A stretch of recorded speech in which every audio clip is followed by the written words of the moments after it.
ఇష్టపడుతూనే ఉంటాడు.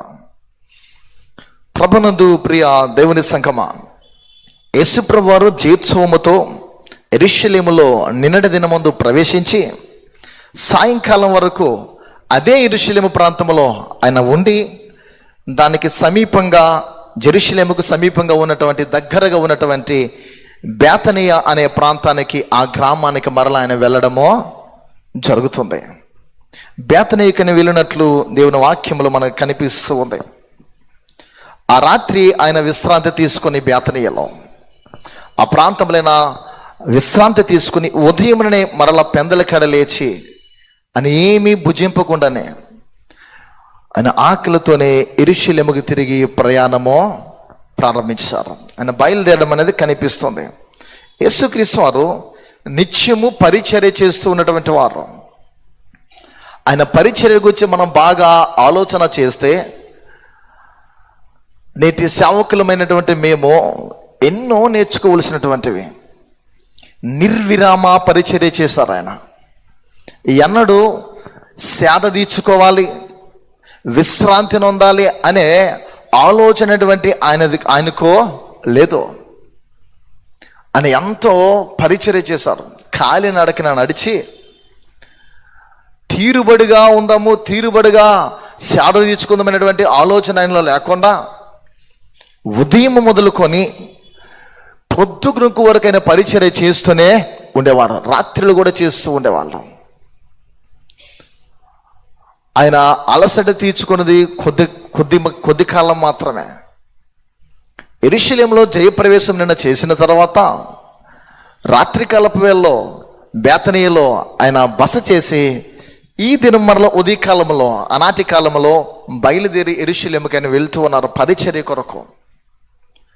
తండ్రి చిత్తాన్ని నెరవేర్చడానికి, ప్రవచనాలు నెరవేర్చబడడానికి, తన కార్యాన్ని చేటుకు యేసుక్రీస్తు వారు ముందుకు సాగిపోవడం అనేది కనిపిస్తూ ఉంది. అని ఎన్నడూ కూడా పరిచర్య లేనివారిగా లేరు. నిత్యము పని చేస్తూనే ఆయన ఉండేవారు. ఎక్కడ నీడు ఉందో, ఎక్కడ అవసరత ఉందో, ఎవరి దగ్గరికి వెళ్ళాలో ఇవన్నీ ఎరిగినవారు. ఆయన ఏది బోధించినా, ఉపమాన రీతిగా ఏది ప్రబోధించినా, అవి ఎలా నెరవేర్చాలో, ఏ రీతిగా చేయాలో అవి క్షుణ్ణంగా మనకి లేఖనాలైన ఇక బోధలు మనకి అర్థమవుతూ ఉన్నాయి. ఇక కొన్ని దినాల్లో, దాదాపు కొద్ది దినముల్లో, కొన్ని రోజుల్లోనే ఇంకా చనిపోతాను అని ఆయన ఇరిగి కూడా, మరణము అనేది ఆయనకు వాటిల్లుతూ ఉందని తెలిసి కూడా యేసుప్రభు వారు ఆయన పరిచర్యలో కృంగిపోయి ఎక్కడ ఉండిపోవడమో కనిపించట్లేదు.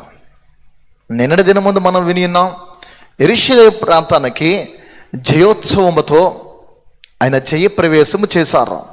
ఆయన చంపను ఆలోచిస్తూ ఉన్నారని, ఆయన బంధిస్తారని, ఇలాంటి విషయాలు ఎరిగిన వాడై ఉండి కూడా ఆయన వెళ్ళడం కనిపిస్తుంది. మరలా బేతనీకి వచ్చి సేద తీర్చుకొని రాత్రి కలప వెళ్ళం తిరిగి మరలా వెళ్తూ ఉన్నారు. ఆయనకి చావు సమీపంగా, మరణం అనేది భౌతికంగా దగ్గరగా బహు సమీపంగా ఉందని తెలిసి కూడా మరణానికి వచ్చినటువంటి ఆలోచన లేకుండా, మరణానికి వచ్చినటువంటి ఏ విధమైనటువంటి భావన లేకుండా యేసుక్రీస్తు వారు పరిచర్య కొరకు ముందుకు వెళ్ళడం అనేది చాలా అద్భుతం. మనమైతే రకరకాల సాకులు చెప్తూ ఉంటాం. కాళ్ళు నొప్పులని అంటాం, నడుము నొప్పులు అంటాం, చాలా దూరం పాస్టర్ గారు అంటాం, ఏం వెళ్తామండి ఇప్పుడు అని అంటాం, ఇంతవరకు ప్రార్థనలోనే ఉన్నాం, ప్రతిరోజు వెళ్ళాలా, ఇలా రకరకాల సాకులు. కొంతమంది సాకులు చెప్పే క్రైస్తవులు గురించి వారిని ఉద్దేశించి యేసుక్రీస్తు వారు కొన్ని ఉపమానాలు కూడా తెలియజేస్తూ ఉంటారు. సాకులు చెప్పే వాళ్ళు నిజానికి క్రైస్తవ్యంలో ఎమ్మడలేరు, అంటే ఫిట్ కారు వాళ్ళు. సాకులు క్రైస్తవులుగా, సాకులు చెప్పేవారుగా ఉండకూడదని యేసుక్రీస్తు వారు సాకులు చెప్పేవారుగా కనిపించట్లే. ఆయన మరణానికి దగ్గరగా ఉన్నారు, అయినా కూడా ఆయన పరిచర్యలో ఆగిపోలేదు. ఆయన ముందుకి వెళ్తూ ఉన్నారు.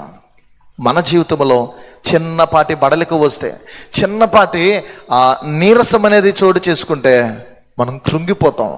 ఆలోచిస్తాం అతిగా, ఏమైపోతానో, ఏం జరిగిపోతుందో, ఏం వాటిల్లుతుందో నా కుటుంబంలో అని మనం చింతిస్తూ ఉంటాం. ప్రియ దేవుని బిడ్డలారా, ఆయన దారిలో వెళ్తుండగా ఆకలిగొనెను అనే మాటలు మనకి కనిపిస్తూ ఉన్నాయి. మరలా వెళ్ళుచుండగా ఆయన ఆకలిగొనెను అనే ఈ మాట 18వ వచనంలో వ్రాయబడి ఉంటుంది పిల్లరా. మేబీ రాత్రి కాలపు వేళలో ఆ ఇంటికి, బేతనియ గృహం మనందరికీ బాగా తెలుసు. మార్తా, మరియా, లాజరు అనేటువంటి ఆ తల్లిదండ్రుల గురించి ప్రస్తావించబడాలి. వారు లేనటువంటి ఆ కుటుంబంలో, పెద్ద దిక్కు లేనటువంటి కుటుంబంలో యేసుక్రీస్తు వారు వెళ్ళి ఆ రాత్రి కాలపు వేళ బస చేసి వారు ఆయనకి ఆతిథ్యాన్ని ఏదైతే ఇచ్చారో దాన్ని పుచ్చుకొని ఆయన ఆరగించి రాత్రికాల వేళలో పరుండి తిరిగి ఉదయకాలపు వేళ ఇంకా వారికి ఇబ్బందిగా ఉండడం ఎందుకు అని అనుకున్నారేమో. మేబీ ఏమీ భుజించకుండా నేను బయటికి వచ్చారు.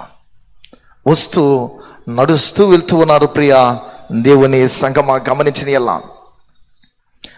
యెరూషలేముకు ప్రయాణమై వెళుచూ ఉండగా ఆయనకి ఆకలి కొనడం అనేది కనిపిస్తుంది. దీనిలో ఉన్న ప్రత్యేకమైనటువంటి విషయాన్ని మనం గమనించాలి. ఆయన బేతనియ అనే ప్రాంతం నుండి యెరూషలేముకు వస్తున్నారు. ఎక్కడి నుండి? బేతనియ నుండి యెరూషలేముకు వస్తున్నారు. అంటే దక్షిణము నుండి ఉత్తరముకు ఆయన వస్తున్నారు. యెరూషలేము అక్కడ ఉత్తరము అంటే ఎడమ వైపుగా కనిపిస్తూ ఉంది. బేతనియ ఆ కుడి వైపుగా కనిపిస్తూ ఉన్నట్లు అర్థం చేసుకోవచ్చు. ఈ యెరూషలేము లేదా బేతనియ అనే ప్రాంతాల గురించి మనం కొంచెం లోతుగా ఆలోచన చేస్తే, యెరూషలేము ఎవరు, లేదా యెరూషలేము ప్రాంతంలో ఉన్నటువంటి మనుషులు ఎలా ఉన్నారు అందరూ అని అంటే ఆయన ద్వేషించే వారే కనిపిస్తున్నారు. ఎక్కడికి వెళ్తున్నారు ఈయన? బేతనియ నుండి యెరూషలేముకి వెళ్తున్నారు. యెరూషలేములో ఉన్న ప్రజలు దాదాపు ఆయనను ద్వేషించేవారు, ఆయనను చంపడానికి సిద్ధంగా ఉన్నవారు, ఆయన చంపను ఆలోచిస్తూ ఉన్నటువంటి వారు, యేసుక్రీస్తుపై వ్యతిరేకంగా ఉన్నటువంటి ప్రజలు యెరూషలేము నివాసులు, ఆ ప్రాంతంలో ఉన్న మనుష్యులు. అంటే అక్కడికి వెళ్తే కీడు సంభవిస్తుందని, వ్యతిరేకత ఎదురవుతుందని, ఆయనకు ఏ విధమైనటువంటి ప్రేమపూర్వకమైన ఆహ్వానము కనిపించదని యేసుక్రీస్తు వారికి బాగా తెలుసు. యెరూషలేము ప్రజలు కనిపిస్తూ ఉన్నారు ప్రియ దేవుని సంగమా. కానీ బేతనియ గ్రామం అనేది ఆ గ్రామంలో ఉన్నటువంటి ఒక చిన్న కుటుంబము. ఈ కుటుంబాన్ని గురించి ఆలోచిస్తే, కుడివైపు ఈ కుటుంబాన్ని గురించి, ఈ బేతనియను గురించి ఆలోచన చేస్తే, చిన్న కుటుంబము, 2 అక్క చెల్లెండ్రులు, ఒక సోదరుడు, మార్తా, మరియా, లాజరు అనేటువంటి వారిని గురించి ఆలోచన చేస్తే వీరు ఎలాంటి వారు అంటే యేసుక్రీస్తు వారికి వారి హృదయాలు ఇవ్వాలి అనేటువంటి ఒక తీర్మానం కలిగిన వాళ్ళు. యేసుక్రీస్తు వారికి వారి హృదయాలు మాత్రమే కాక వారి హృదయం, వారి యొక్క గృహం ఏదైతే ఉందో, వారి ఇల్లు ఏదైతే ఉందో, వారి గృహ తలుపులు ఆయన రాకకే తెరిచి ఉంచాలనేటువంటి ఒక అభిలాష కలిగినటువంటి వారు ఈ కుటుంబీకులు. కానీ యెరూషలేము ప్రాంతంలో ఉన్న మనుషులు ఎలా ఉన్నారంటే చంపను ఆలోచిస్తూ ఉన్నవాళ్ళు, వ్యతిరేకంగా ఉన్నవారు, ఆయన్ని బెదిరించే మనుషులు కనిపిస్తూ ఉన్నారు, ద్వేషించేవారు ఉన్నారు. కానీ బేతనియలో ఉన్నటువంటి వారు అలా కనిపించట్లేదు. ప్రియమైన దేవుని సంగమా, గమనిద్దాం. మార్తా, మరియా, లాజరు అనే ఈ ముగ్గురు వారి హృదయాలు ప్రభువుకు ఇవ్వడానికి వారి యొక్క జీవితాల్లో తీర్మానము కలిగిన మనుష్యులుగా కనిపిస్తున్నారు. వారి ఇంటి తలుపులు ఆయనకై తెరిచి ఉంచే వాళ్ళగా, అంటే ఆయనకి ఆతిథ్యం ఇచ్చే విషయంలో కానీ, ఆయనకి బసను ఏర్పాటు చేసే విషయంలో కానీ వారు వెనుకడుగు వేయట్లేదు. కారణం, వారికి యేసు ప్రభు వారంటే ప్రేమ, యేసుక్రీస్తు వారంటే వారికి మక్కువ. వీరు ద్వేషిస్తున్నారు, వీరు ప్రేమపూర్వకంగా ఆహ్వానిస్తూ ఉన్నారు. ఆయన యెరూషలేముకు వెళ్తూ ఉన్నారు ప్రియ దేవుని సంగమా. ఆయన పుట్టినప్పుడు ఆయనకు స్థలము దొరికిందా ఉందా అంటే ముమ్మాటికి స్థలం ఎక్కడా లేదు. దొరికిన స్థలము ఏదైనా ఉందంటే అది పశువుల పాక. పశువుల సాలనే దానికి దొరికినట్లు మనకు వాక్యము తెలియజేస్తుంది. పిల్లరా, 30 సంవత్సరాల తర్వాత ఆయన బయటకు వచ్చాడు. అంటే 30 ఏండ్ల వరకు తమ తల్లిదండ్రుల ఎదుట ఆయన ఎదిగినట్లు మనకి లూకాసు వార్తలో రాయబడిన మాటల ఆధారంగా మనం 2వ అధ్యాయాన్ని బట్టి అర్థం చేసుకోవచ్చు. 30 సంవత్సరాలు ఇంటిలోనే యేసు ప్రభువారు పెరిగారు, అక్కడే ఉన్నారు. ఆయన తర్వాత పుట్టిన వాళ్ళు ఉన్నారు. ఆ చిన్నపాటి ఇంటిలో ఎన్నో శోధనలు చోటు చేసుకుని ఉండవచ్చు, ఎన్నో ఇబ్బందులు, చాలా స్ట్రగుల్ అయినా అయ్యి ఉండవచ్చు ప్రాక్టికల్గా మనం ఆలోచించుకుంటే. అయినా యేసుక్రీస్తు వారు వారి మధ్య ఉన్నారు. 30 సంవత్సరాల తర్వాత యవ్వన ప్రాయంలో ఆయన బయటికి వచ్చిన తర్వాత తిరిగి ఇంటికి వెళ్ళినట్లు వాక్యాధారం మనకి కనిపించదు. ఈ 3.5 ఏండ్లు కూడా ఆయన పరిచర్య చేస్తూనే ఉన్నాడు. వాడేంటి దేశదేమరనే మనుష్యుడు కూడా లేకపోలేదు. అవును, నిజమే. ఆయన ఖాళీ లేకుండా తండ్రి చిత్తాన్ని నెరవేర్చడానికి పరిచర్య చేస్తూనే ఉన్నారు. ఆయన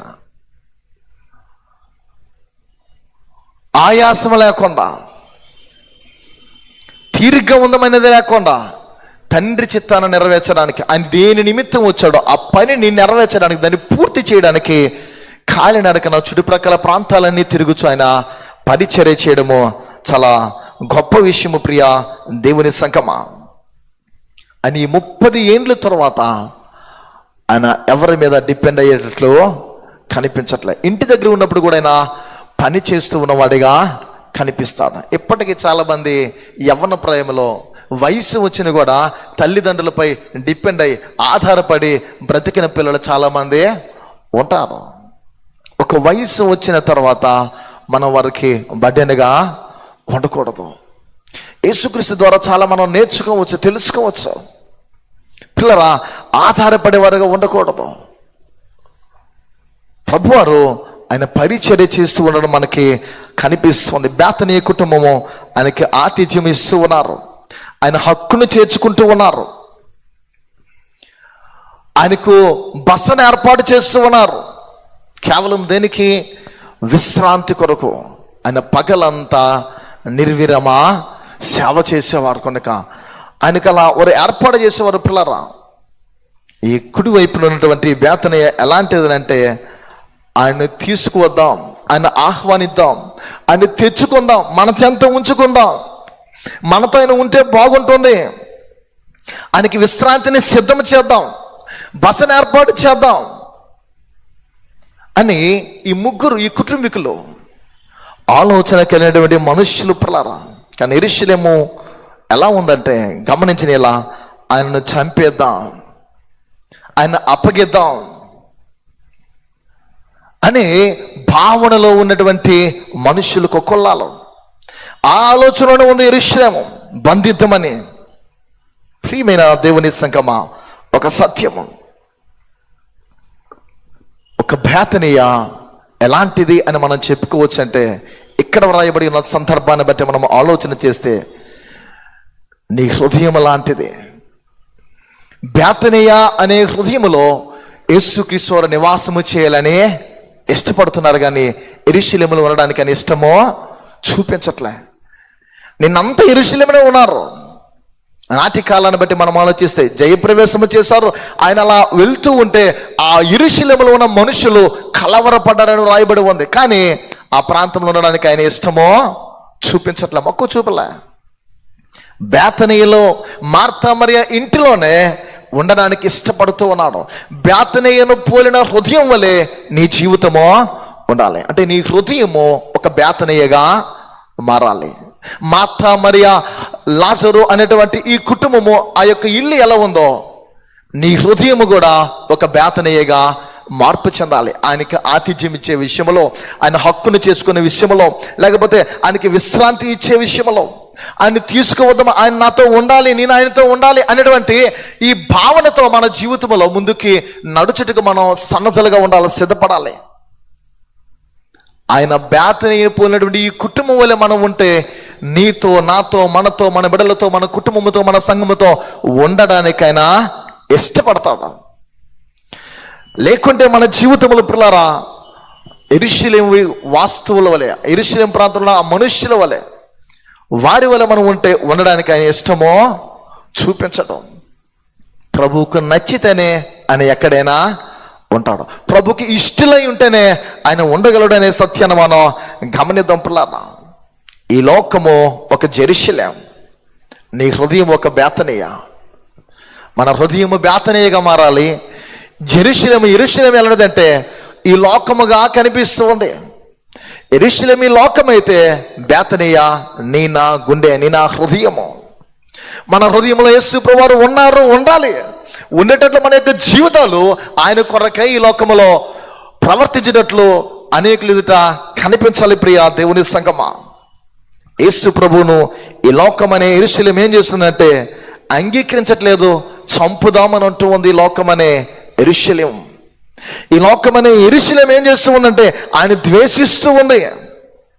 ఈ లోకం అనే యెరూషలేము ఆయన కూడా దేవుల్లో ఒకడు అనేటువంటి భావనలో వారు ఉన్నారు. దేవులలో ఈయన ఒకడు, ఈయనలో ఏం ప్రత్యేకత ఉంది అనేటటువంటి మనుష్యులు. ప్రియ దేవుని బిడలారా, గమనించిన యెడల అంత మాత్రమే గాక ఆయన నిత్యము ద్వేషిస్తూ ఉంది.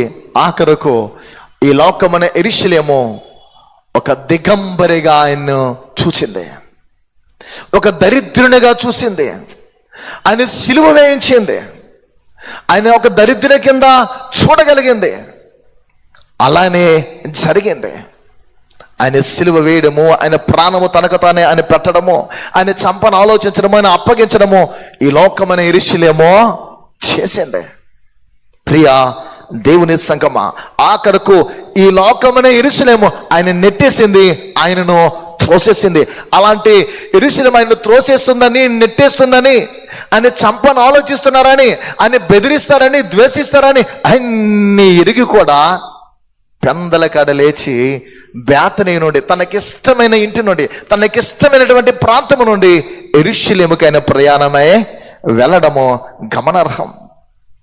ఆలోచించవలసినటువంటిది పిల్లరా. ఆయన బేతనీ అంగీకరించింది, ఆయన హక్కును చేర్చుకోవడానికి ఇష్టపడింది, ఆయనకు బస్సును ఏర్పాటు చేస్తూ ఉంది పిల్లరా. వారి జీవితంలో ఆ కుటుంబము లేదా ఆ ఊరు వారి గురించి ఆలోచన చేసిన ఎలా మాకు భారము అని వారు అనుకోలేదు.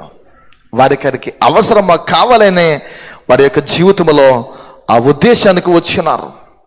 ఈరోజు అనగా ఈ ప్రత్యేకమైనటువంటి ఈ పరిశుద్ధ వారం, ఈ మొదటి దినములో ప్రత్యేకంగా ఈ దినము ఆయన ఏమీ తినకుండా బయలుదేరడం అనేది మనకు లేఖనాల్లో కనిపిస్తుంది.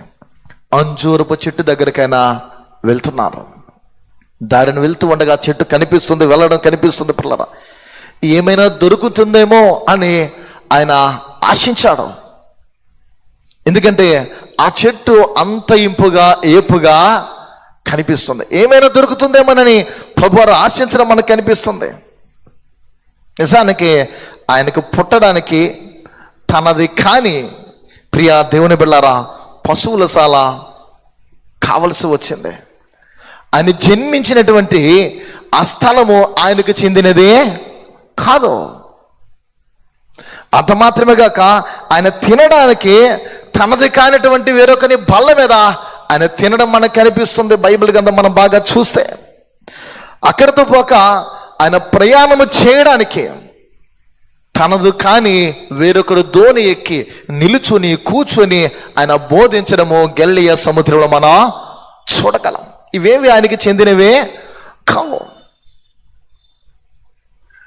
ఆయన తన పరిచర్య కాలంలో గమనించిన ఎలా ఆయన గురించి మనం ఆలోచన చేస్తే నిన్నటి దినం ముందు జరిగినది, ఆయన ఎక్కి కూర్చోడానికి ప్రయాణము చేయడానికి తనది కాని వేరొకని గాడిద మీద ఆయన కూర్చొని జయప్రవేశము చేయడము కనిపిస్తూ ఉంది.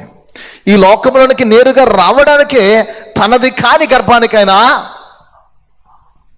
ఏర్పాటు చేసుకోవలసి వచ్చింది. అంటే ఇవేవి ప్రభుకు చెందినవే కావు. ఆయన ఎక్కి కూర్చొని నిలుచొని బోధించిన దోనే గాని, గార్ధమైన గాడిద మీద ఎక్కి ఆయన ఊరేగింపులో జయప్రవేశం ముందుకు వెళ్ళేదే కానీ, బల్ల కానీ, లేకపోతే పశువుల పాక కానీ, ఈ సాల కానీ ఇప్పుడు ఇవేవి ఆయనకి చెందినవే కాదు. కనుక ఆయన చనిపోయినప్పుడు కూడా వేరొకరి సమాధి ఆయనకి కావలసి వచ్చింది. ఇవి ఎలా ఆయనకు దక్కాయి, ఎలా ఆయనకు వచ్చాయి? మనం ముందుగా ఓ పాట పాడుకున్నాము, రాజులకు రాజైన ఈ మనవీపుడు అనేటువంటి కీర్తన. నక్కలకు బుర్యాలుడను, ఆకాశ పక్షులకు గూళెనుడును, ఒక్కింత స్థలమైనను మన ప్రభుకి ఎక్కడగా దొరకలేదనేటువంటి చరణం చాలా అద్భుతంగా ఉంటుంది. ఒక్కింత స్థలమైనాను మన ప్రభునికెక్కడ లేకుండేను, రాజులకు రాజైన ఈ మన విభుని పూజ చేయుటకు రండి. ఎక్కడ కూడా ఇవన్నీ ఎలా ఆయనకు వచ్చాయని తనది కానివని అంటే ఆయన మంచితనాన్ని బట్టి, ఆయన మాటలు బట్టి, ఆయన ప్రవర్తన బట్టి ఉదారతతో వాళ్ళు ఇచ్చారు. యేసుక్రీస్తు వారు దీనుడే, భేదవాడగా ఉండవచ్చు, కానీ ఆయనకి దక్కే ఆహ్వానము ఒక రాజులకు దక్కే ఆహ్వానం ఆయనకి దక్కేదే. ఇవన్నీ మనకి తెలిసినటువంటిది. బేతనీయ వంటిది మన హృదయముగా ఉండాలి. ప్రియ దేవుని బిడ్డలారా, ఈ లోకం వంటిది యెరూషలేము. ఆయన ఆ చెట్టు దగ్గరికి వెళ్ళి ఏమైనా దొరుకుతుందేమో అని చూస్తూ ఉన్నాడు. ఎందుకు ఆ చెట్టు దగ్గరికి ఆయన వెళ్ళవలసి వచ్చింది? ఏంటి, ఆయన ఆకలితోనే వెళ్ళాడా, ఇంకేమైనా ఉందా అనేది కూడా మనం ఆలోచించవలసిన అవసరం పిల్లరా. మనము ఏ పండ్ల చెట్లు పెంచుకున్నా దానికి భద్రతగా కంచె అనేది వేస్తాము, అవునా? అది మామిడి తోట కానీ ఏ ఫలాలైనా సరే, ఏ చెట్లైనా సరే, అవి పండ్ల తోటలు అయితే, ఫలాలు ఇచ్చేది ఏదైనా అయితే మనం ఏం చేస్తాం, దానికి కంచె అనేది, భద్రత అనేది మనం ఏర్పాటు చేస్తూ ఉంటాం. ఇశ్రాయేలీలు ఉండే ఆ కాలంలో పాలస్తీనా లేదా ఆ దేశంలో గమనించిన ఇలా దారికి ఇరువైపున ఎటువైపు ఎక్కడ చూసినా సరే అంజూరపు చెట్లు అనేవి ఉంటాయి. అంజూరపు చెట్లు కనిపిస్తూ ఉంటాయి. పిల్లరా, ఎవరు తింటారు అని ఆలోచన చేస్తే ఈ అంజూరపు పండ్లను కేవలము దీనులు, బీదవాళ్ళు మాత్రమే ఎక్కువగా తింటారు. పల్లెటూళ్ళ వాళ్ళు బాగా తింటారు. తినుటకు ఏమీ దొరకనటువంటి వారు ఎక్కువగా కోసుకొని తింటూ ఉంటారు. గమనించిన ఇలా ఇంక ఏమీ లేనటువంటి వారు ఈ పండ్ల మీద ఆధారపడుతూ ఉంటారు. యేసు ప్రభు వారికి ఎలాంటి దుస్థితి చోటు చేసుకుందో మనం అర్థం చేసుకో. ఈ దుస్థితికి రావడానికి కారణం నీవు, నేను, మనలాంటి మనుష్యులే. ఆయన శ్రీమంతుడై ఉండి, ఘనుడై ఉండి, ఒక్క మాటతో సర్వమును సృజించిన దేవుడు, సృష్టికర్త, విశ్వపాలకుడు, విశ్వ విమోచకుడు, అంతయు కేవలము కలుగునుగాక అని తెలియజేస్తే సృష్టి కలుగుతూ ఉంటుంది.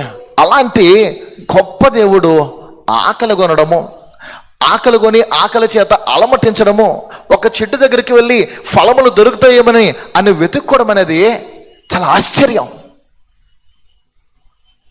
ప్రియా దేవుని సంగమా, గమనించిన ఎలా అది కూడా అంజూరపు చెట్టు పండ్ల కొరకైనా వెతకడం.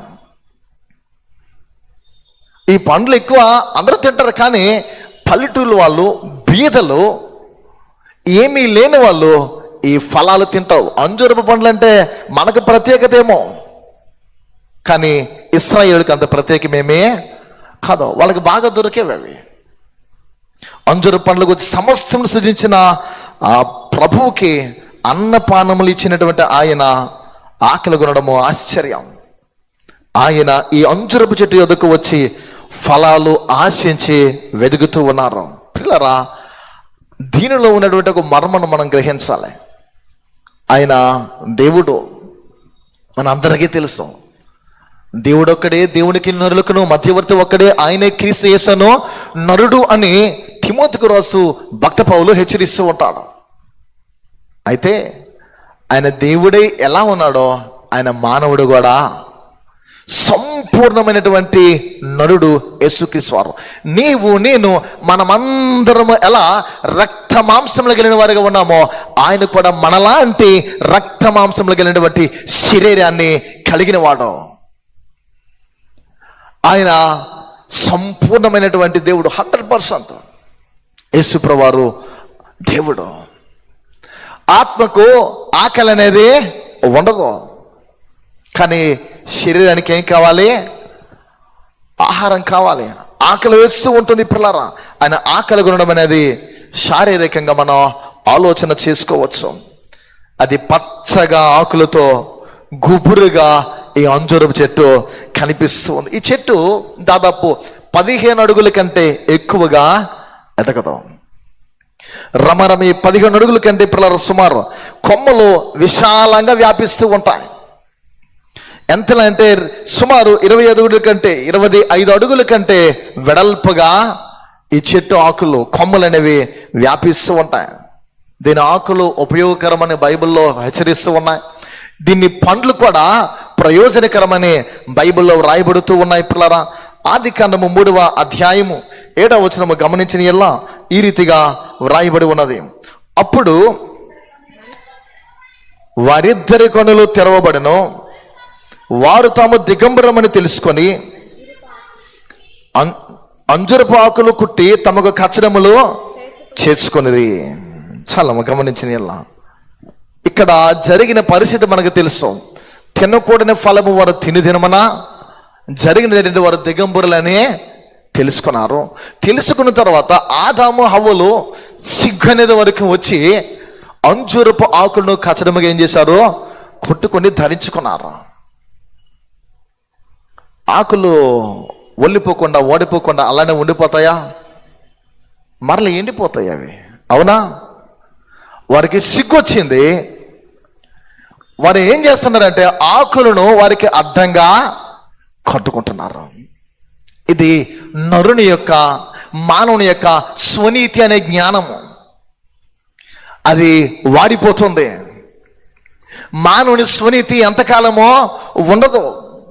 పైకి నేను బాగున్నాను అని చెప్పుకోవచ్చు, కానీ నలుగురు ఎదుట నీ స్థితి, నీ యొక్క వైభవం అంతా దేవునికి బాగా తెలుసు. ఆదామా ఆదామా ఎక్కడున్నావంటే ఆదాము భయపడి దాక్కునే పరిస్థితి. కారణం చేయకూడని తప్పిదమో చేస్తున్నాడు గనక.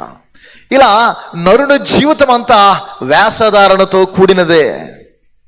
నరుని బ్రతుకంతా స్వనీతితో నింపబడినటువంటిదే. అంటే స్వయం అహం, నాకేంటి మాకేంటి అనే భావనలో సాగిపోవడము ప్రియ దేవుని సంకమా. యెషయా గ్రంథంలో కనిపిస్తూ ఉంటాయి, మనకు తెలుసు.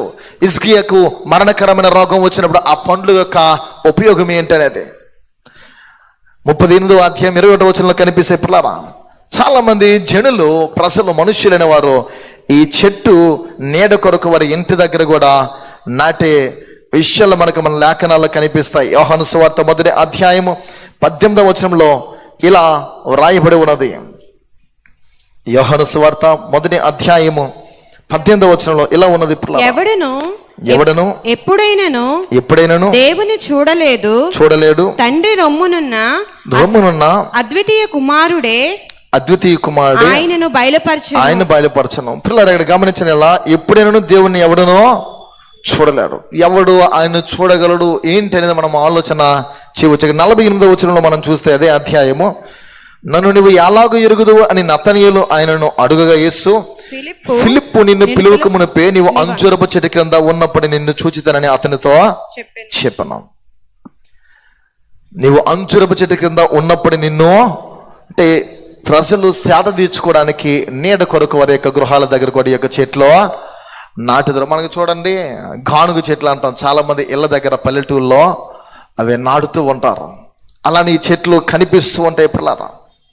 మత్తయి సువార్త 21వ అధ్యాయం 19వ వచనం ప్రకారం సాధారణంగా అంజూరపు చెట్టుకు ఆకులతో పాటు కాయలు రావడం అనేది జరుగుతుంది. ఏంటది? ఆకులతో పాటు కాయలు రావడమో జరుగుతుంది. కొన్నిసార్లు ఆకులు పూర్తిగా రాకమునిపే కాయలు అనేవి ఉండడం ఆ చెట్టుకున్న ప్రత్యేకమైన లక్షణం. ఆకులేముండవు కానీ కాయలు రావడం ఆ చెట్టుకున్న ప్రత్యేకత. మార్కు సువార్తను బట్టి 11వ అధ్యాయము 13వ వచనం బట్టి మనము గమనిస్తే చక్కగా వ్రాయబడి ఉన్నది. ఆకులు గల ఒక అంజూరపు చెట్టు దూరము నుండి చూచి దాని మీద ఏమైనా దొరుకునేమో అని వచ్చెను. దాని ఎద్దుకు వచ్చి చూడగా ఆకులు తప్ప ఏమీయో కనబడలేదు. చాలమ్మా. ఆకులు గల ఒక అంజూరపు చెట్టును దూరం నుండి చూచి, అంటే ఆయనకి ఆకులు ఆ చెట్టుకు బాగా కనిపిస్తున్నాయి, గుబురుగా పచ్చగా. ఆకులు గల అంజూరపు చెట్టు చెందుకు యేసుప్రభువు వారు వస్తున్నారు. అంజూరపు చెట్టుకు ఆకులు కాయలు ఉండే సమయం రాకపోయినా, అది అకాలమైన కాని కాలమైనా సరే, ఒక చెట్టుగా ఆకులకు నిండుగా పచ్చగా ఆకులు గుబురుగా ఉన్నాయంటే కాయలు పక్కాగా దానికి ఉండి తీరాలి. నిజానికి అది పండ్ల కాలము కాదని వ్రాయబడుతూ ఉంటుంది, కానీ దానికి ఆకులు బాగా కనిపిస్తున్నాయి. దానికి ఆకులు బాగా ఉన్నాయనంటే పండ్లు పక్కాగా కాయలు అనేవే ఉండాలి. పండ్ల కొరకు యేసుప్రభువు వారు వెళ్ళడం కనిపిస్తుంది, కానీ ఒక్క కాయ కూడా అక్కడ కనిపించలేదని దేవుని వాక్యం తెలియజేస్తుంది. దీనికి ఆకులు మాత్రమే ఉన్నాయి. ఈ చెట్టు దారిపోయిన వారిని అందరినీ ఏం చేస్తుందో మనం అర్థం చేసుకోవచ్చు.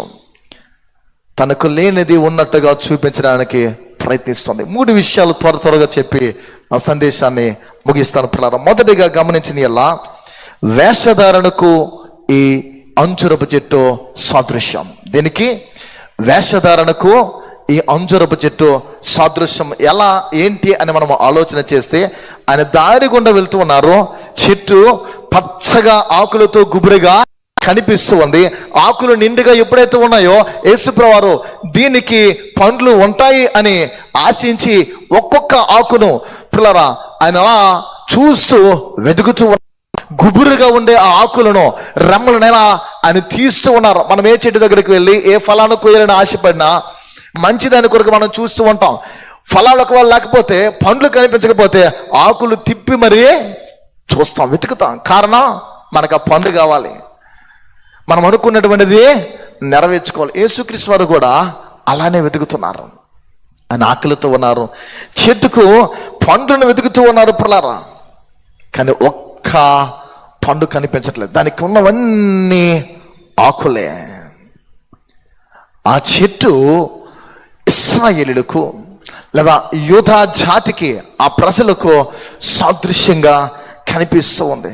ఎలా ఉందంటే మతం అనే ఆకులు ఆ చెట్టును ఆవరించి ఉన్నాయి.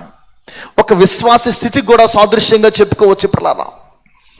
దానికి లేనిది ఉన్నట్లు భ్రమ పెడుతూ ఉంది, ప్రదర్శిస్తూ ఉంది, వేషధారణ చూపిస్తూ ఉంది ఇశ్రాయేలు జాతి లేదా యూదా జాతి. ఈ చెట్టుకు వారి యొక్క బ్రతుకులు, వారి జీవితాలు యెరూషలేములో నివాసము చేస్తున్న వారికి సాదృశ్యం. వారు ఎలా ఉన్నారంటే మతం అనే పిచ్చిలో ఉన్నారు. మతమైన ఆకులు వారి జీవితంలో ధరించుకునే వారుగా ఉన్నారు. ఇక్కడ ఆదాము ఏ రీతిగా ఆకులు కట్టుకున్నాడో, హవ్వ ఏ రీతిగా ఆకులు కప్పుకొని ఉన్నారో అవి వాడిపోయేవిగా కనిపిస్తున్నాయి. వీరి జీవితాలు కూడా అంతే. వేషధారణ ఏంటి? వారి యొక్క మతమైన ఆకులు అంటే వారి జీవితంలో సహవాసంలో ఉంటున్నారు, ప్రార్థనలు చేస్తూ ఉన్నారు. అంత మాత్రమే వారి జీవితంలో వారి మతం అంటే వారికి బాగా పిచ్చి జ్యూస్కి. మతం అంటే వారికి అమితమైనటువంటి ప్రేమ. మతపరమైన ప్రతి విషయాన్ని నిష్ఠగా అవలంబించే మనుషులు, పాటించే మనుషులు. వారి మతము వారిని రక్షించలేదు. రిలీజియన్కి సాల్వేషన్కి చాలా తేడా అనేది ఉంది. మతము మనిషిని మోక్షానికి, పరలోకానికి తీసుకువెళ్ళదు.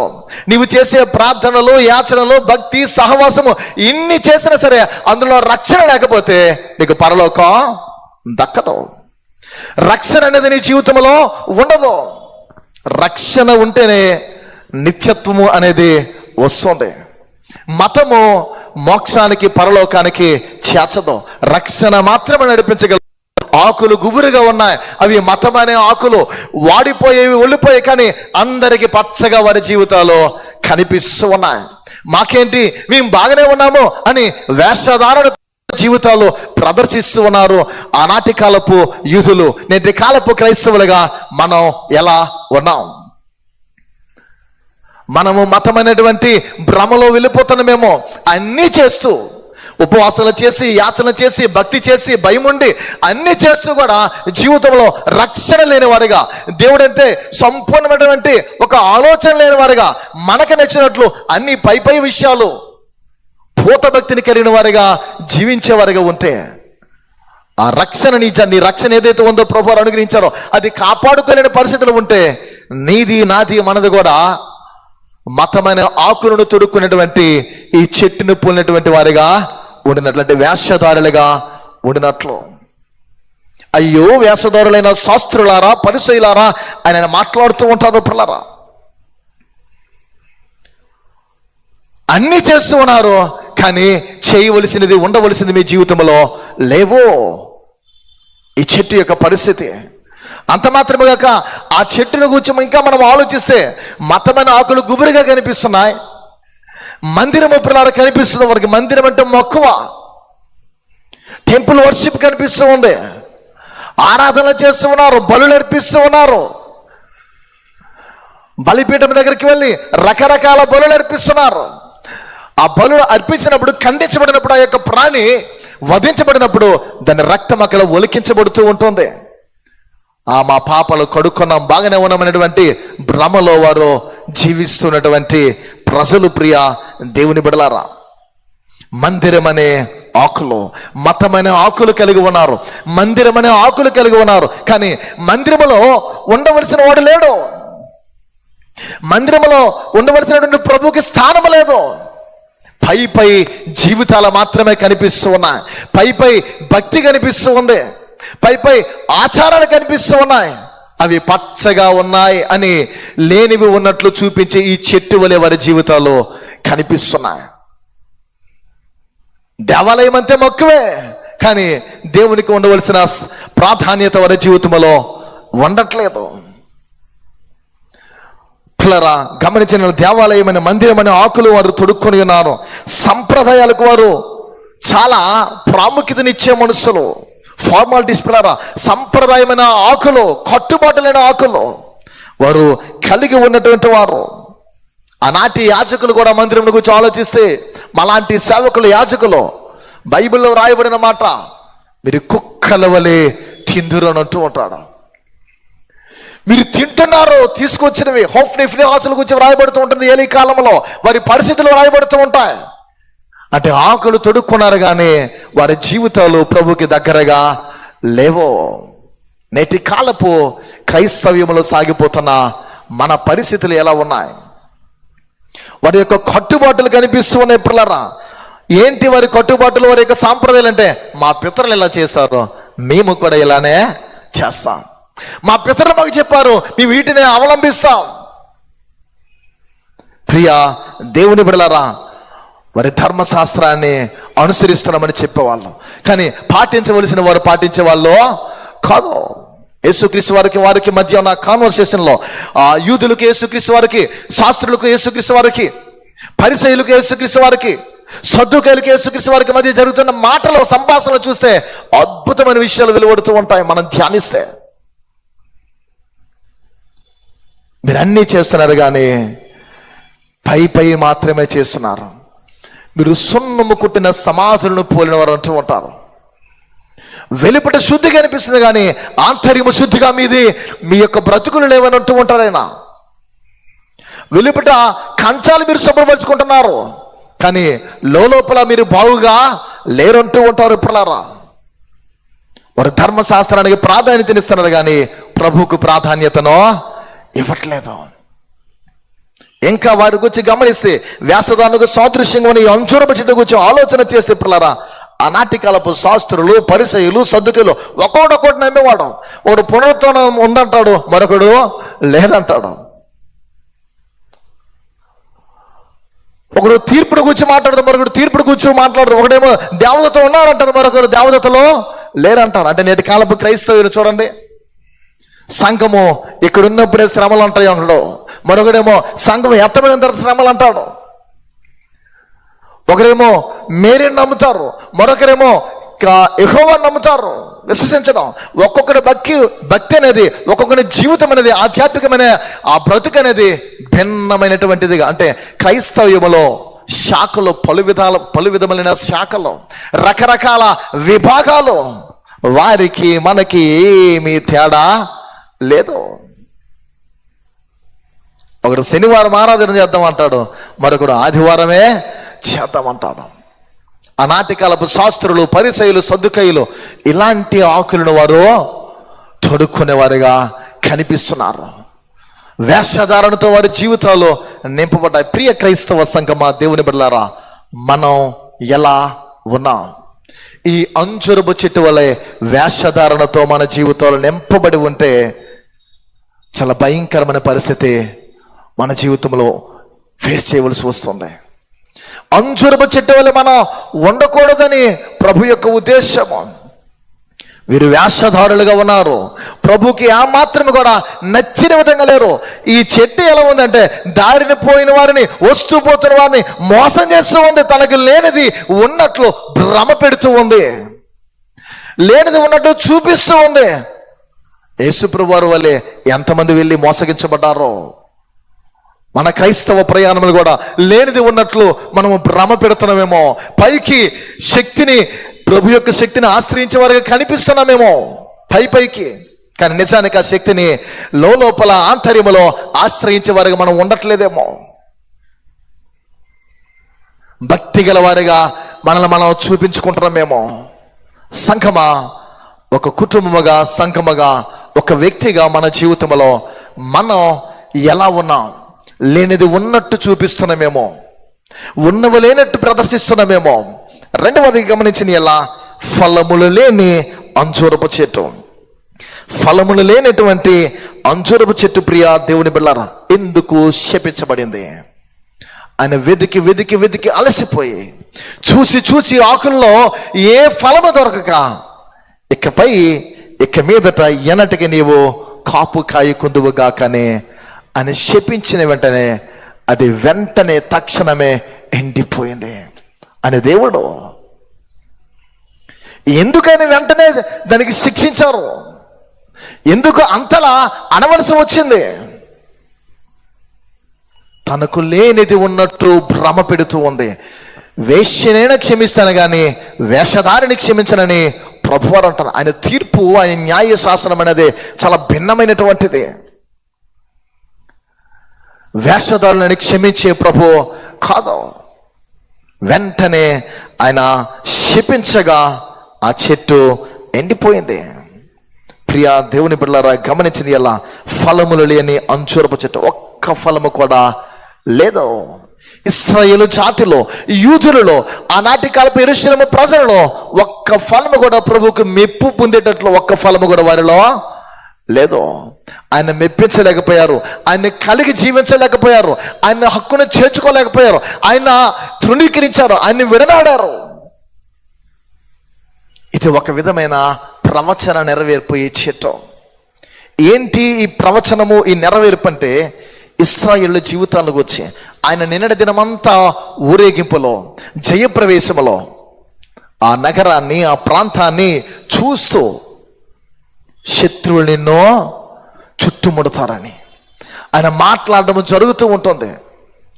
అది జరిగింది లేదో మరుసటి దినం, అంటే ఈ దినము యేసుప్రభు వారు ఈ చెట్టును చూసి వారి బ్రతుకులను ఆయన శపించేటట్లు కనిపిస్తూ ఉంది.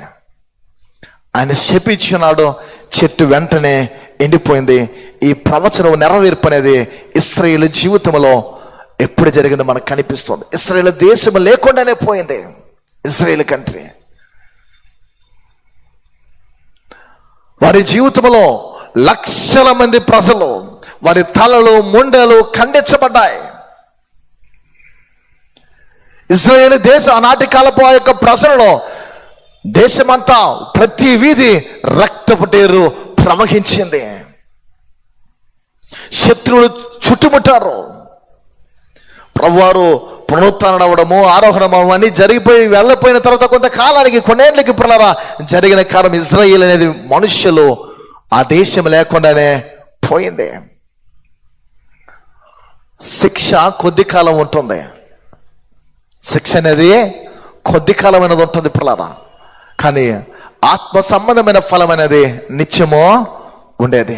మరలా ఆ దేశము ఆవిర్భవించింది, కానీ ఫలము మాత్రం వారి జీవితంలో పొందలేకపోయారు. ఫలములు లేని వారు ఉండిపోయారు. వారికి బదులు దేవుడు మనకు ట్రాన్స్ఫరేషన్ చేసి ఉన్నాడు. మనం ఆ ఫలాన్ని అనుభవించే వారుగా ఉన్నాం. గడ్డిని పోలిన మన జీవితాల్లో, వెలివేయబడిన మన జీవితాల్లో నెరవేర్పుగా వారు అనుభవించవలసిన ఫలమును దేవుడు మనకి చేకూర్చాడు. మనము ధన్యులము, యోగ్యులము, గొప్పవారము పిల్లరా. ఫలములు లేని అంజూరపు చెట్టు ఇశ్రాయేలు జాతికి, యూదులకు సూచనగా ఉంది. వారు శపించబడ్డారు. ఆ ప్రాంతము నాశనం అయిపోయింది. వారి చుట్టూ శత్రువులు చుట్టుముట్టారు. వారు అనుభవించలేని ఫలమును మనము అనుభవించేటట్లు, మనము ఫలమును చూపించేటట్లు దేవుడు ధన్యతను కలుగు చేశాడు. వారు చివరగా గమనించిన ఎలా, నీ జీవితం అనే అంజూరపు చెట్టు నేటి కాలంలో ఫలించిందా? నీ జీవితం అనే అంజూరపు చెట్టు ఫలించిందా? ఫలవర్ధంగా మనం ఉండగలిగామా? ప్రియా దేవుని సంగమా, గమనించాలి. ఆయన నిన్ను వెదక వచ్చినప్పుడు, చూడండి, ఒక ద్రాక్ష వనంలో ఒక చెట్టును గురించి ప్రస్తావించబడుతుంది మనకి లేఖనాల్లో గమనించిన ఎల్లా. ఆ చెట్టు ఆయన వెదకినప్పుడు ఒక ఫలము కూడా దొరకదు. అంటే ఆయన ద్వితీయ ఆగమలో, రెండవ రాకడలో ఆయన వచ్చే సమయానికి మన చెంత ఫలము లేకపోతే నీ జీవితం అనే వృక్షం అనే ఆ చెట్టును లేదా ఆ బ్రతుకును ఆయన నరికేస్తాడు అంటూ ఉన్నాడు. ఫలించావా? సరే, లేని ఎలా తీసి పారవేయబడిన పరిస్థితి ఎదురవుతూ ఉంటుంది. ఆయన ఫలాన్ని వెదక వచ్చినప్పుడు రెండవ రాకడలో నీ ఎదుట ఫలం ఉందా? బైబిల్లో ఫలాల గురించి అనేకమైనవి రాయబడుతూ ఉంటాయి. వెలుగు ఫలం అని, నీతి ఫలం అని, ఆత్మ ఫలం ఏమనగాని రాయబడుతున్నటువంటివి కనిపిస్తాయి. ఈ చెట్టు వేషధారణకు సూచనగా కనిపిస్తుంది. అంజూరపు చెట్టు, ఈ అంజూరపు చెట్టు ఫలములు లేని అంజూరపు చెట్టు కనిపిస్తుంది. మన జీవితంలో నీ జీవితం అనే చెట్టు ఫలించిందా అని ప్రశ్నించుకుంటే, ఫలించే వారికి ఉంటే పర్వాలేదు. కూడా ఆ అంజూరపు చెట్టును పోలిన ఇశ్రాయేలు యూదుల వలె వేషధారణతో కూడిన బ్రతుకు మనలో ఉంటే, ఫలములు లేనటువంటి స్థితి మనలో ఉంటే, నీ కొరకు నా కొరకు ప్రభువు మనలా శ్రమ పొందరు, సిలువ వేయబడరు, ఆయన మరణించవలసిన పరిస్థితి రాదు. ఆయన చేయవలసిన యజ్ఞాన్ని, చేయవలసిన కార్యాన్ని చేసేసి ఆయన వెళ్ళిపోయారు. ఆయన ఆశిస్తూ ఉన్నాడు నీ నుండి ఫలం. ఆ చెట్టు ఎదుకు వెళ్ళి వెతికినప్పుడు ఫలము చూపించలేకపోయింది. ప్రభువారు నీ చెంతకు, నా చెంతకు, మన చెంతకు వచ్చినప్పుడు, వెతకనప్పుడు, చూస్తూ ఉన్నప్పుడు, ఆశిస్తూ ఉన్నప్పుడు ఫలం మన ఎదుట ఉండాలి. ఫలం మనలో కనిపించాలి. ప్రియా దేవుని సంగమా, ప్రత్యేకంగా 3 ఫలాలు మనలో ఆయన ఆశిస్తున్నాడు. మొదటిగా ఆత్మఫలమేమనగా అనే మాట కనిపిస్తుంది 5:22 గలతీలకు రాసిన పత్రికలో. పిల్లరా, ఆత్మఫలము అనేది మనలో ఉండాలి. ప్రభు కోరుకుంటున్నాడు. ఈ ఆత్మఫలం మనలో ఉంటే మన జీవితంలో ప్రభు మెప్పును, మహిమను, ఘనతను మనం పొందుకుంటాం. ఈ భూమిపై ప్రత్యేకింపబడిన వారిగా ఉంటాం. ఎన్నిక లేని వారమైన మన జీవితంలో పనికిరాని స్థితిలో ఉన్న ప్రయోజనకరమైన వారిగా, గుర్తింపు కలిగిన వారిగా, యోగ్యులుగా, గనులుగా దేవుడు మనల్ని చేస్తాడు మనలో ఈ ఫలం ఉంటే. రెండవది గమనించిన ఎలా జిహ్వా ఫలమును దేవుడు కోరుకుంటున్నాడు. హెబ్రీయులకు రాసిన పత్రిక 13:15 మీరు ఇంటికి వెళ్ళి పఠిస్తే వ్రాయబడుతుంది. ఏంటది? జిహ్వా ఫలం. మన నోటి నుండి ఆయన్ని కనపరచాలి. నీ కీర్తితోనూ, నీ ప్రభావ వర్ణనతోనూ దినమెల్లా నా నోరు నిండి ఉన్నది అని అంటూ ఉంటాడు దావీదు భక్తుడు. పిల్లరా, నేనెల్లప్పుడు యెహోవాను సన్నుతించెదను, నిత్యం ఆయన కీర్తి నా నోట ఉండను అంటూ ఉంటాడు 14వ కీర్తనలో. ఆయన కీర్తితో, ఆయన ప్రభావ వర్ణతో దినమల్లా మన నోరు నిండి ఉండాలి. అంటే ఆయనకు కృతజ్ఞతాస్తుతులు చెల్లించాలి. ఇశ్రాయేలులో అనుభవించవలసిన ఫలము వారు అనుభవించలేనందున, ప్రభుని వారు గుర్తించలేనందున, వారు ఆయన అంగీకరించలేనందున, యెరూషలేము వాసులు, యెరూషలేములో ఉన్న ప్రజలు ఆయన తృణీకరించడం వలన మనము ఈ ఫలాన్ని పొందే ధన్యతను ఇచ్చారు. వారు ఎండిపోయారు, మనము చిగురింపబడ్డాం. మనము యోగ్యులుగా, గనులుగా ఏర్పాటు చేయబడ్డాం. మనలో ఫలాలు ఆశిస్తున్నాడు ఆయన. జిహ్వా ఫలాన్ని మనం కలిగి ఆయనకు కృతజ్ఞతాస్తుతులు, ఆయన స్తుతులు చెల్లించే వారిగా ఉండాలి. మూడవదిగా అందులో ఫలము పిల్లరా, స్వార్థ ఫలము. కొలసీలకు రాసిన పత్రిక 1వ అధ్యాయము 6వ వచనంలో రాయబడుతుంది. స్వార్థ ఫలము. ఆయన నమ్మిన వారు, ఆయన అంగీకరించిన వారు ఊరికే ఇంటి దగ్గర కూర్చునే వారిగా ఉండరు. ఆయన్ని గురించి ప్రకటించడానికి ముందుకి వెళ్ళాలి, ప్రచురపరచడానికి వెళ్ళాలి అంటూ ఉంటారు. నన్ను ప్రచురపరచటకే దీన్ని మీరు చేయండి అంటూ ఉంటాడు పిల్లరా. స్వార్థను మనం ప్రకటించాలి. వేషధారణకు సాదృశ్యంగా ఉన్న అంజూరపు చెట్టు గమనించిన ఎలా ఫలములు లేని అంజూరపు చెట్టు, ఇంతకీ నీ నా జీవితం అనే అంజూరపు చెట్టు ఎలా ఉందని ప్రశ్నిస్తున్నాడు. ఆయన వచ్చినప్పుడు ఈ ఫలం మనలో ఉండాలి. మొదటి ఆదాము, ఎడమవైపుగా ఉన్నటువంటి ఆదాము తన జీవితంలో తను తప్పిదముకు ఆకుతైపున్నప్పుడు, చేయరాని కార్యానికి పూనుకున్నప్పుడు వారు ఈ ఆకులను తొడుక్కున్నారు. అవి ఎంతకాలమో ఉండలేదు, అవి ఒళ్ళిపోయాయి, వాడిపోయాయి. కాబట్టి ఆదాము ఆకులను వెతకలేదు, ప్రభువైన యేసుక్రీస్తు వారు పండ్లను వెతుకుతున్నారు. వీరు ఆకులను వెతుక్కుంటున్నారు. మనము ఆకులను వెతుకుతున్నామా లేదా పండ్లను వెతుకుతున్నామా? పండ్లను మనం చూపించడానికి ప్రయత్నిస్తున్నామా? ఆకులు కప్పుకునే వారా, ఆకులు మనము లేనివి చూపించే వారిగా మనం జీవిస్తున్నామా? కాబట్టి ఆదామును పోలి నడుస్తామా? రెండవ ఆదామైన క్రీస్తుని పోలి మనం నడవడానికి సిద్ధపడుతున్నాం. ఎవరిని అనుసరించడానికి, ఎవరిని వెంబడించడానికి ప్రయత్నిస్తున్నావు? నీ క్రైస్తవ జీవితాన్ని పూనుకొని నడిపిస్తున్నావు. పరిశుద్ధాత్మని యొక్క ప్రేరణ ద్వారా నిన్ను నీవు, నన్ను నేను, మనము సరి చేసుకొని కడపటి ఆదామైన ప్రభు యేసుని మనం అనుసరించడానికి ప్రయత్నిస్తే మనము పండ్లు వెతికే వారిగా ఉంటాం. ఆ పండును మనం తీసుకుంటే నిత్య జీవాన్ని పొందుకుంటాం. ఆ నిత్య జీవాన్ని దేవదేవుడు పరిశుద్ధాత్మ ద్వారా మనకు చేకూర్చి మన జీవితం అనే అంజూరపు చెట్టు బహుగా ఫలించేలాగన ఈ భూమిపై మనం వికసిద్దాం. అనేకులకు మన విశ్వాసాన్ని వికసింపచేద్దాం. రండి, తలలో ఉంచుకుందాం, ప్రార్థిద్దాం. దేవుడి కొద్ది వాక్కులు దీవించిన గాక. ఆమేన్. ప్రార్థన చేద్దాం. పిల్లరా, నిజమే ప్రభు, నీవు ఆకలి కొనడం కనిపిస్తూ ఉంది.